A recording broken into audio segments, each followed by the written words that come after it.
I grew up in Parkdale. I moved to Parkdale at a young age, so I was around the orchards a lot, but both my parents were teachers, so I had to find my own way in. So in high school, I started getting jobs in the cherry orchards, swamping cherries, various different jobs. And in college, I decided that I wanted to have a good way to come back to Hood River, and I was very interested in agriculture. So I sought a degree in horticulture and soil science, which led me to some internship opportunities and eventually to where I am now.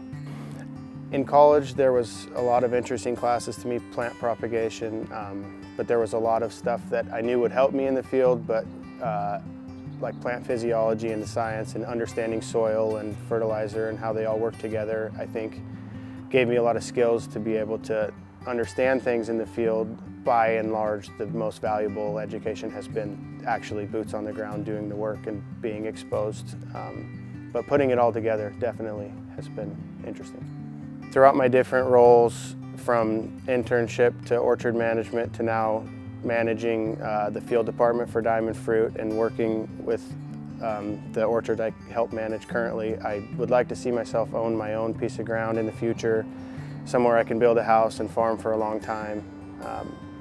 Looking for an opportunity like that down the road when it presents itself. Buying property in the Hood River Valley is a huge challenge. Going through the process to try to purchase property in Parkdale, understanding production records and returns and how much it costs per acre to run a place, and having that put into a business plan to take to a bank to get approval for down payment assistance programs, loans, operating lines. All of those things has been a huge learning curve for me.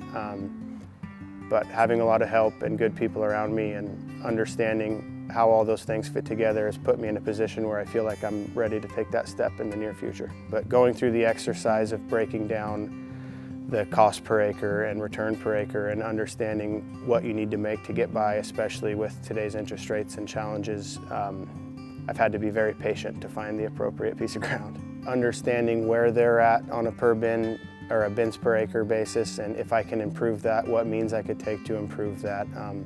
If they have an adequate up-to-date irrigation system, frost control system, all of the things that will come into play for me to be able to improve that orchard, or if I can't realistically get it to where it will be profitable. And many of the places I've looked at with the price per acre in some of these areas, it's been difficult to get them to a point to be affordable.